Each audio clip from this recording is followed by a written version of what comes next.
And we will now move on to our next speaker, which is Dr. Assaf Mond, affiliated with the Open University of Israel. His topic is the tragedy of the Jews in the war, the First World War experience of Avigdor Hameiri. Please, Assaf, present yourself briefly and go on with your presentation.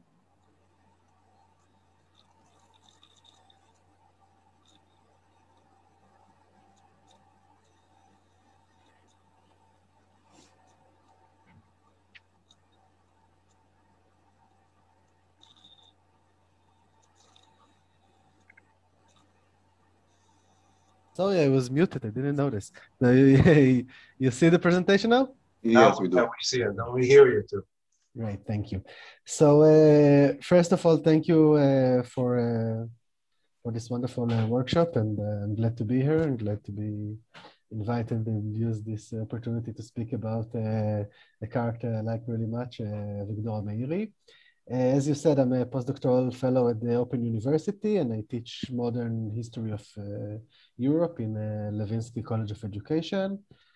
Currently working on the manuscript of my first book about the changing urban space of Great War London, 1914-1918.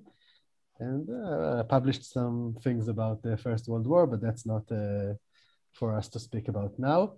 And I chose to speak today, as I said, about Avigdor Hameiri, and I call this short presentation, The Tragedy of the Jew in the War.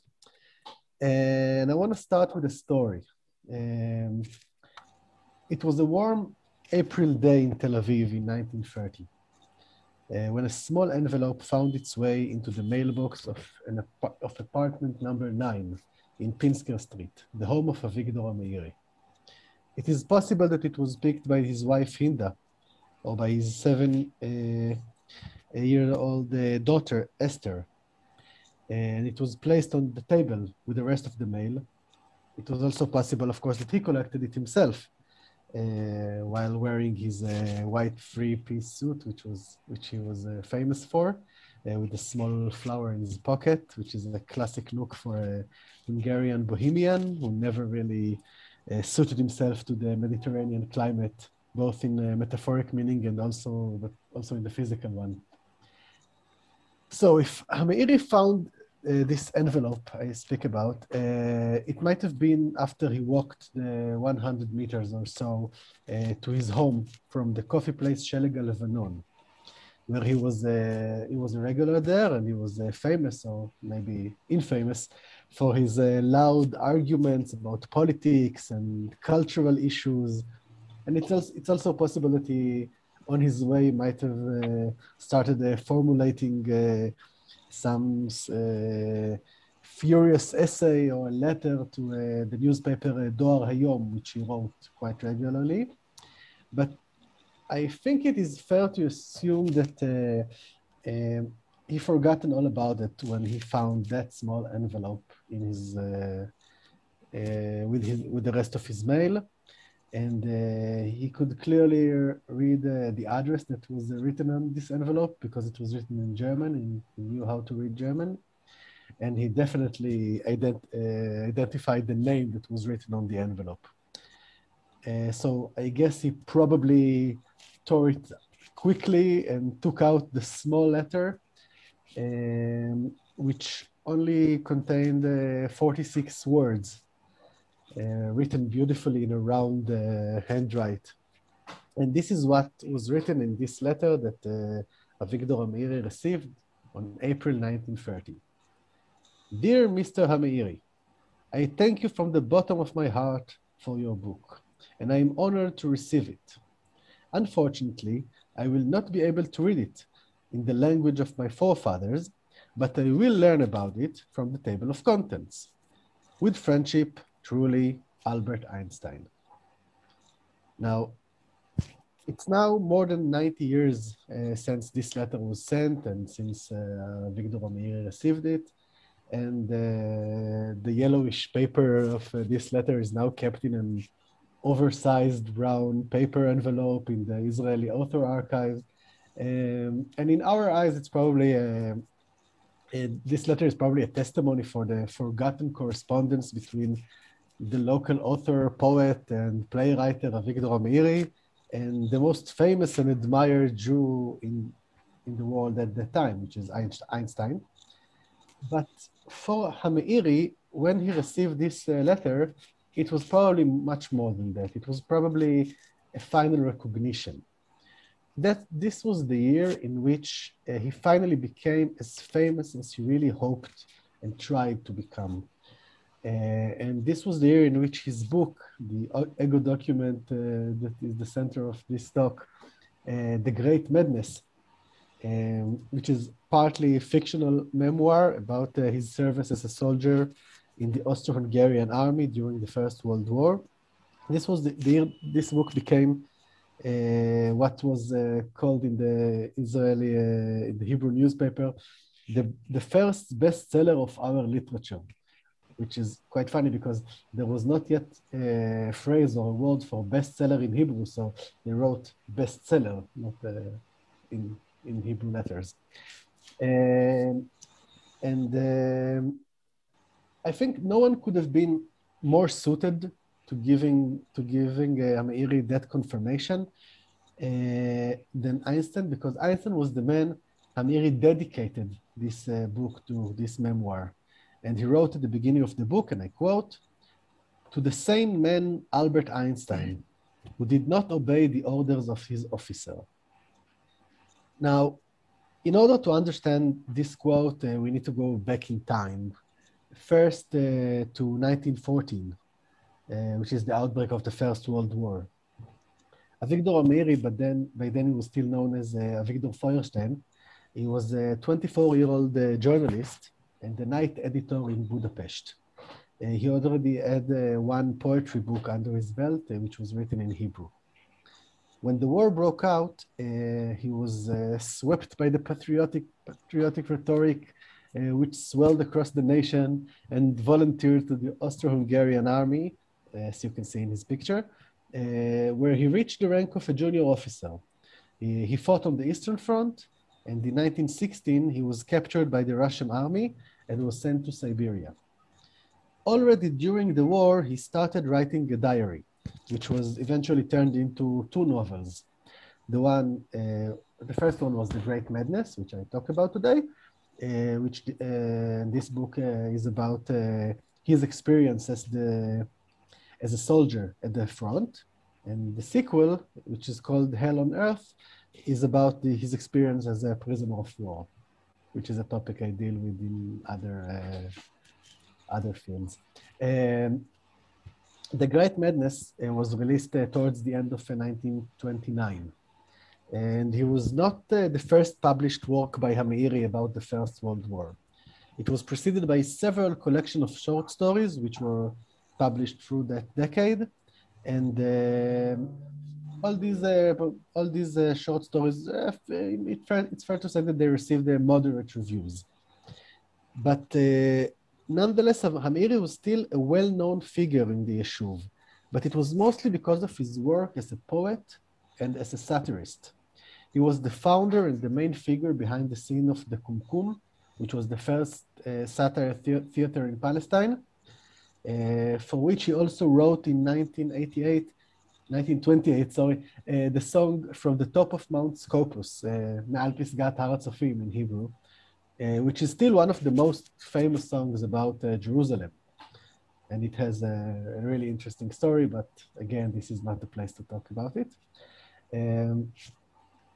What is important is that when The Great Madness was published, his ego document and his memoir, Hameiri was perhaps famous, but was not yet known for what was later described and defined by Professor Avner Holtzman as the only Hebrew writer which his experiences in the First World War were the focal point of his work.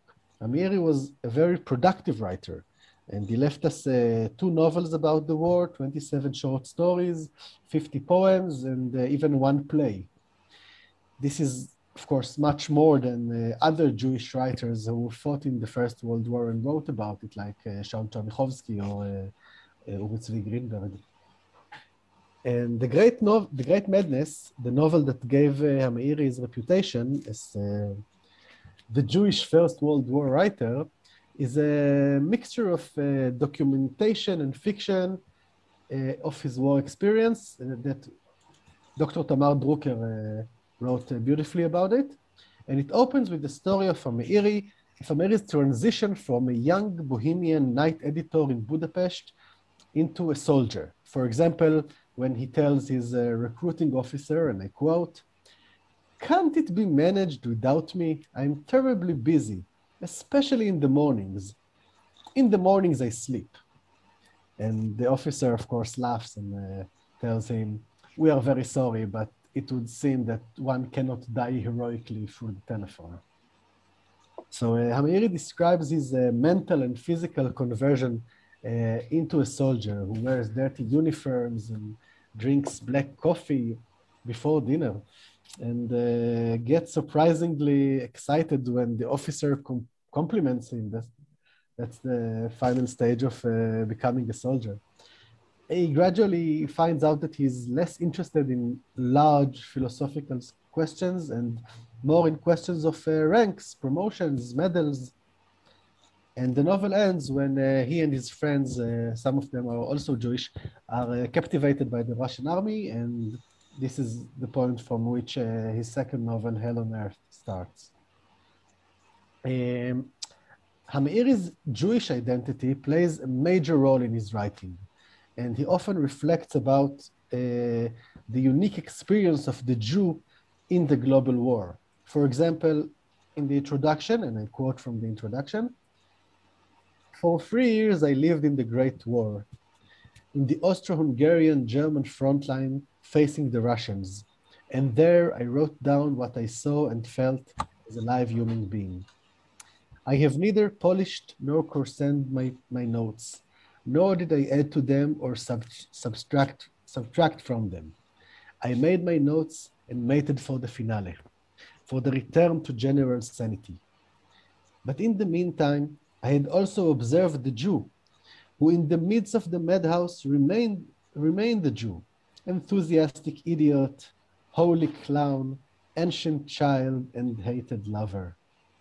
I had not set out to observe the Jew in myself and in my comrades in death, but that is how it turned out. Looking back, I'm glad it did." End of quote. Two researchers wrote about Hameiri's Jewish identity as it is presented in the Great Madness and in his stories and poems. Professor Iris Rachamimov showed how his emotional attachment slowly drifted away from the Habsburg monarchy and from his Magyar fatherland and towards his Jewish identity. And Dr. Tamar Drucker, whom I mentioned earlier, wrote about Hameiri's linguistic, literary, and ideological choices, which is fascinating for itself, but also about his Jewish and Zionist identity. And we can also add to that, of course, the work of Professor Avner Holtzman about Hameiri's contribution to the world's war literature and to the local war literature. But I would like to add to that a discussion about Hameiri's public figure and about what he became because of the publication of this ego document, The Great Madness, both at its time and today. And I want to start with a comparison to Erich Maria Remarque and the war novel All Quiet on the Western Front. Now, this is probably the novel or war memoir that is most identified with the First World War and perhaps with war literature in general. Unlike Hameiri's novel, Remarque's novel is not a classical ego document because it is not written from the author's point of view, but rather presented as a fiction. But still, Remarque's fiction is also based upon his own personal experience. At the front, he fought at the Western Front, while Hameiri fought at the Eastern Front. And like Hameiri, Remarque was also injured in one of his battles. And there are also similarities between the two novels in terms of themes and contents. They both describe in length the conversion of the young man into a soldier and the roughness of life at the trenches. And they both highlight the lack of reason in the war, what Hameiri called, of course, the Great Madness. And that is why they were compared already in 1929. And in the years since then, and I can tell you a story that a few years ago, I went into a store of used books in Tel Aviv, near Shuk HaCarmel, and I asked if they have any works of Avigdor Hameiri, and the guy who was there, he went to the back and took out some out of the box, and he presented it. He presented me a copy, actually a first edition of The Great Madness, and he told me, you know, he copied his this book from Remarque, right? And he was not the only one to think so. Even in 1967, which is almost 40 years after The Great Madness was published, Hameiri was asked about it in an interview for the newspaper Ma'ariv. And he answered, you know, I published my book before Remarque published his. And in that case, he was not entirely wrong, because the first 6 chapters of The Great Madness by Hameiri were indeed published in the newspaper Haaretz already in 1925, which is 3 years before Remarque, according to his testament, even started to write All Quiet on the Western Front. And the reason why The Great Madness, which is a great novel, by the way, he was and still is thought to be an act of plagiarism. The reason is rooted in the date of the publication. All Quiet on the Western Front was published in Germany in January 1929, and it was an immediate success. After 3 weeks already, it sold more than 200,000 copies, and by the end of that year, 1929, it was owned by 1 million German readers and another million readers in the US, Britain, and France after it was quickly translated to English and French. And it was also quickly translated to Hebrew. The rights for the Hebrew version were acquired by the publisher Stiebel at the beginning of 1929, when it was clear this book is a great success in Germany. And at about the same time, another publisher in Palestine, Mitzpeh, asked Hameiri to prepare The Great Madness for publication, because he knew there will be people who will want to read something like that. So they were both published by the end of that year. And here I get to what is a really common mistake about Hameiri, because it is really common to say that the Recording in progress.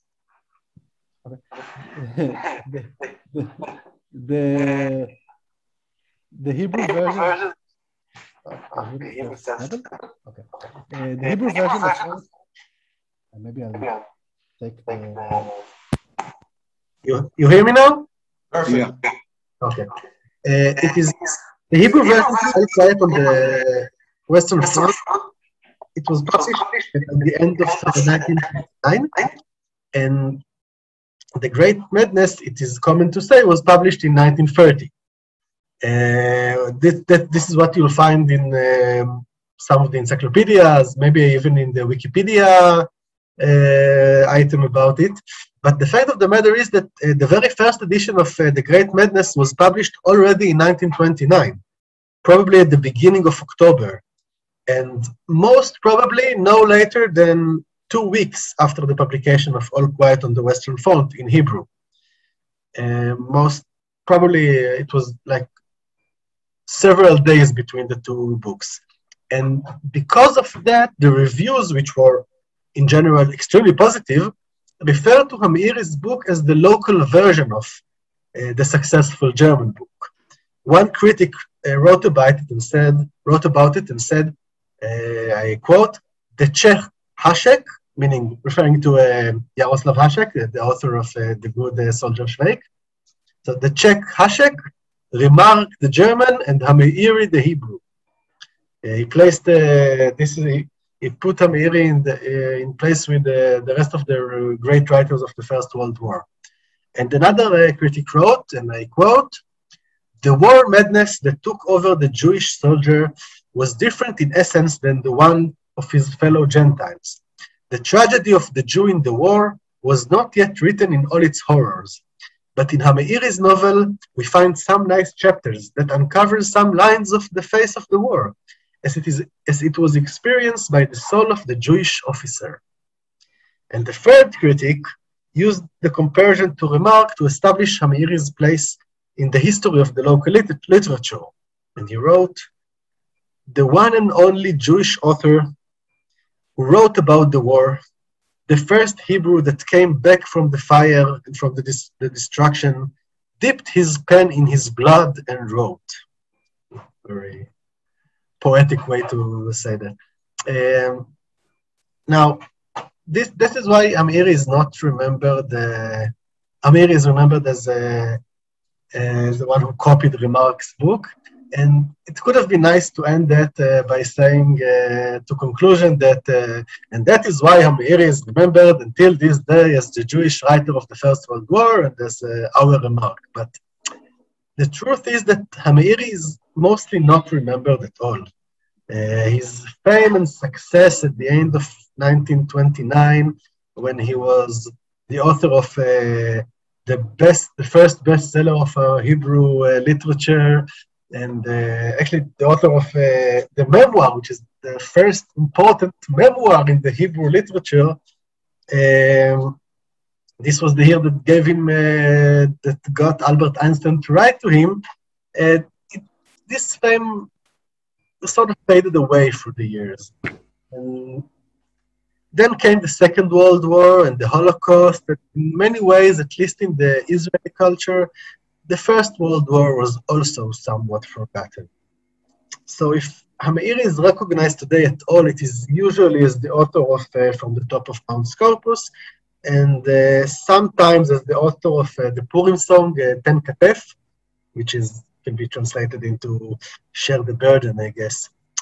And that is a shame, because Hameiri deserves to be remembered as the great Jewish author and the voice of the Jewish soldiers of the First World War, the man behind one of the best novels, best memoirs about the First World War, not just in Hebrew, by the way, but one of the best memoirs of the First World War in general.